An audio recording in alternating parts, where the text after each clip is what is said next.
Welcome to Transitional News as we are completing our interview with State of the Oklahoma House Representative Gabe Woolley, where indeed it is an invitation to be a part of Oklahoma's collaboration. Stay tuned.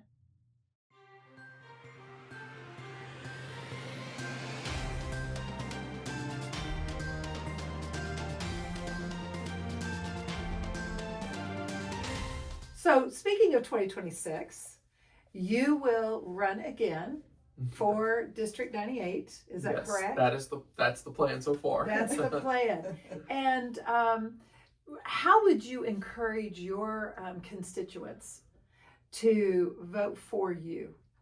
What is setting you apart? Well, I hope that, I very narrowly won my election, but I just wanted an opportunity to prove to the people that they made the right choice. So I hope that they can reflect back. I've been very transparent. I've documented everything on social media. You can always find what did Gabe say about this and that. And I do that intentionally so that there's a footprint and not just hearsay. And it's coming straight from me. So I hope people do their research and just Google my name and look at the articles, look at what I put on Twitter, look at what I put on Facebook, and it's documented and timestamped for you there to see what Gabe has aspired to do, done, and then I try to give an update. This has been completed, this has been done, and this is what we're working on next. And then they can decide for themselves if they feel like that's a good fit, someone that stuck to their word, someone that has been transparent, communicated with us, and advocated for us, and then decide if that's someone they want to re-elect in 2026. So would you agree or disagree that having just one term is simply not enough to accomplish what must be accomplished that could possibly not be done in one term? There are some things you could possibly do in one term. We did see freshmen get bills signed by the governor. Yes. But you're correct. If you are trying to shape a whole state agency, that is a long-term investment. And we look at the Trump administration, what he's doing, and they're probably thinking, well, we also need to be thinking who's going to run and carry this on. Ryan Walters just stepped down. Who's going to be the next superintendent? Are they going to wipe the slate clean, or are they going to build upon what Walters did? So there is something to be said about staying in longer and fighting to get something done. If that's what God wants me to do, I think he's going to have me there for as long as he wants me to be there. And so we'll move forward and see what happens. But yes, you all can be, because your first year in office, especially when your terms are 2 years, is very just much learning the ropes and making mistakes. Right. So having that second term is potentially more effective, certainly, especially if you've met some resistance once you've started. And Representative Woolley is one who has kept up with you. I believe you have done very well at learning the ropes. Very well at studying and investigating and learning how to navigate and not just sitting back, but you've been very proactive in your steps forward. So well done. Thank you. Well done. So how can people get in contact with you? Like you say, social media but do you have like specific places that they're like, click here, here, and here and stay current? So we have an office, Oklahoma House of Representatives Gabe Woolley. You can find my number, email there. My assistant watches out for those too. It helps me watch out for that. I'm on social media on X. I'm Gabe G. Woolley, GABEGWOOLLEY. Facebook is Gabe Woolley. Instagram is Gabe Woolley. I'm most active on X and Facebook, but I update people on what we're working on. My opinions on things. I ask for their opinions on things all through social media. That's just a free marketing tool that we use, but also my phone number and email for the House of Representatives. So take advantage of that. It's local. You're able to have an influence. You're able to ask questions. If there's a topic or a situation that's really on your heart, get in touch with him at his office there at the Capitol. They would be happy to reach out and just at least listen to you, if nothing else, just to see how they can help you. So do that. Reach out today. That would be really, really good. I do have a couple more little diddlies here that I wanted to ask you. So let me find my notes. Hang on a second. Okay, so now I'm gonna switch because this could be a really, really intense conversation. So what do you think about foreign influence in Oklahoma? Whether it's the CCP, whether it's marijuana farms, whether it's Islam purchasing land and beginning to colonize even our cities and our state. any of that. So here we go. Which one would you like to hit first? Well, I think that the founding principles of this nation, and the reason this nation was founded, was to get away from something that they didn't agree with, and they wanted more freedom to do so. Now that we have that in America, we have to continue to defend it, or we will lose it. So this nation was founded on biblical principles, Christian principles. And people say, well, we don't see the God or Bible reference, but a couple times here and there. Read the state constitution for every state. You will see it referenced even more significantly there, especially with the 13 colonies. Yes. The state constitutions that were established. And so it was clear that faith was a huge aspect of that, and that's something that that the founders came to this nation to want to seek. Yes. And so we have to continue to defend that. And so we have to take everything that's trying to come in and grow in our nation and measure it. Does this line up with what the people of Oklahoma and what the people of the United States want, and what we built things upon? And, the growth of Islam, the growth of the CCP, and the influence that's coming in through social media, farmland, things like this, don't usually align with the American principles, with the freedom that we're pursuing, with the faith that things were built upon, and that this is still a majority Christian faith nation and state, and those are the principles that the overwhelming majority of Oklahomans hold. And so we are a sovereign state, and we have the right to influence that through our elected officials and who we send to the state capitol. And so we are continuing to look at the growth of Chinese farm-owned land, marijuana farms. Is something that's been a big issue here in Oklahoma. There was just the U.S. Congress, Marjorie Taylor Greene, just had a conversation about this. I let people know on social media. We'll be contacting them and asking them what we can do to support and look into this and stop this influence in Oklahoma, because it doesn't align with the vision we have for ourselves. The CCP generally has this idea they want to be the dominating power, and therefore they would have to get America out of the way. And so that's not something that we want. So we need to be paying attention, strategizing, be prayerful, be watchful, and figuring out how we make that adjustment. The growth of Islam is not something that aligns with the vision and the mission that America was founded upon. And so it's something we need to be paying attention to. Is this the America First principles that we want to put forward, the Oklahoma First principles that we want to put forward? What are the value systems? What are some of the outcomes and the fruit that we've seen come from these practices, these religions, these groups? And has it been overall beneficial with what it's led to? What has stood the test of time and the history of time? And I don't think that, I think we can look at the history of some of these things and know that it's not going to benefit us the most going forward to allow that to infiltrate and ultimately consume. The problem that I have seen, as I've studied this and talked with other people with Islam and the CCP, at the end of the day, talking with people who are former Muslims, people who have left China. I've spoken with Lily Tang Williams, who left the CCP. Lily Tang, I spoke with my grandmother who escaped communism. I have spoken with several Christians, former Muslims. When they were in the middle, living that in the midst of it, not watching from the outside, they have had both experiences, the American dream and the opposite of it. They have all concluded that if these groups and if these movements just wanted to come in and pursue the American dream, and they have their culture of their family, that's fine.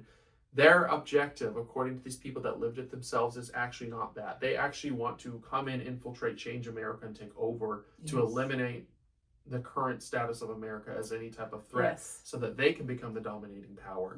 The objective of Islam and the CCP is to become the number one world influence and world power, and they are growing rapidly. So it is because of the vision that they hold that threatens our vision that we're trying to maintain in America.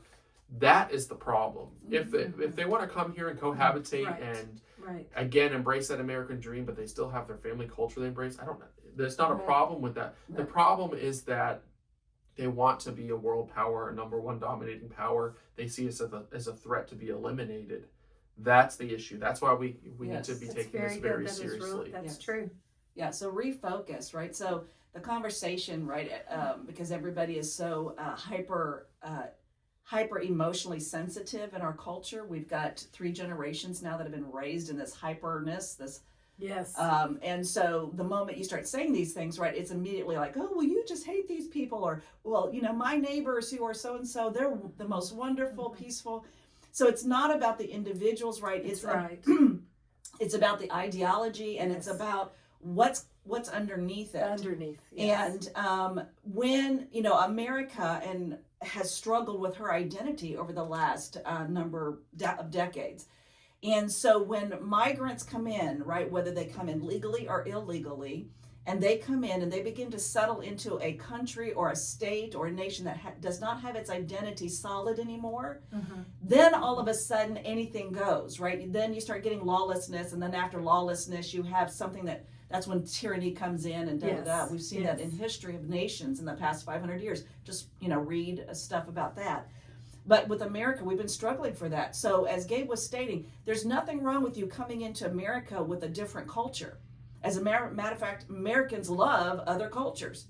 But when you try to come in and you refuse to assimilate because you don't know the American identity, then you demand that the American identity becomes your culture. Yes. And I'll say on this is not, now that I'm thinking about this is not any different than what we've seen with this push and growth for the LGBTQ movement.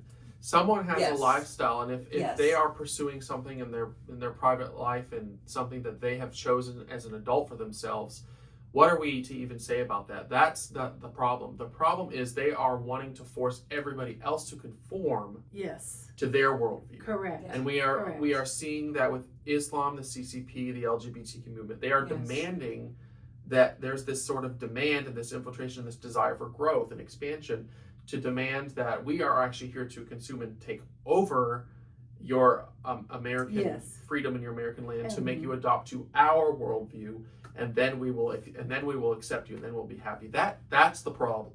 That's the problem. Yeah, you can't do that, right? When you go into a nation or whatever, you assimilate into that culture, but you get to keep your heritage. Right. Yes. Right. Yes. And so, so even understand the difference in the words between culture and heritage. Yeah. So, so this is something in Oklahoma, I do believe, that's going to be on the forefront and will continue to be on the forefront.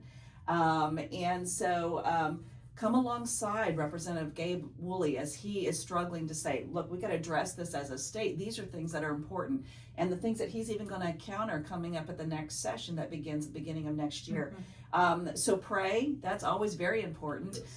Get involved, that's always important. Encourage. Have you ever thought about the fact to send him a note and just say, you're doing a good job, thank you? Have you ever thought about sending flowers to his office, just so that, his assistant that's working so hard for him, and then there's another representative that she's also helping? She's amazing. Just encouraging them. It's amazing when somebody can just grab a hold of somebody and say, you are doing a good job. We are so glad that you said yes to being a House representative. Yes. Right?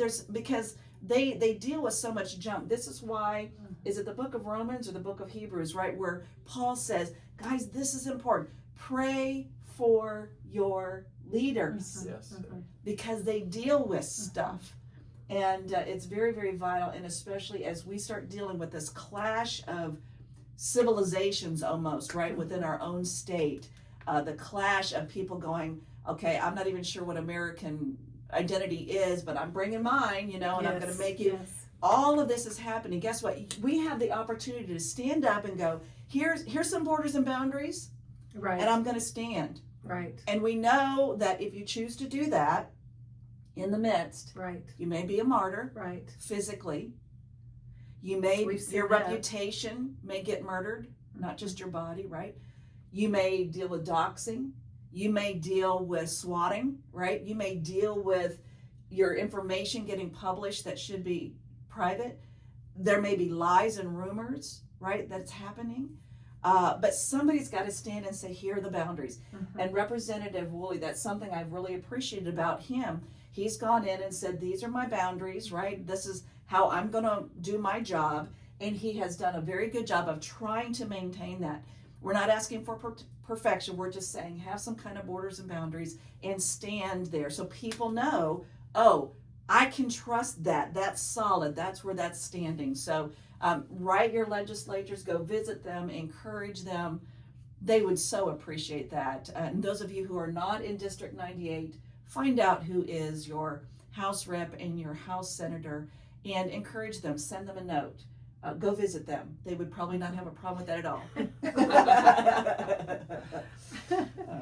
I think that's it. Yeah, I believe Representative Woolley, it has been an absolute delight to have you. Thank you for having me. And we look forward to interviewing you more. Yes. Yeah. And as you're looking forward to not only the 2026 session, but then the election of 2026. And I appreciate that you value intercession. I appreciate, Sherry's already mentioned, I was going to bring that up, about your own principles that you have established for yourself as your border and boundary. And those are things that have to be not only intentional, but things that we reflect on. So thank you for joining us today. And we are so grateful that you have tuned in. Yeah. Thank you, guys. Thank you. We look forward to seeing you the next time. Goodbye. Goodbye.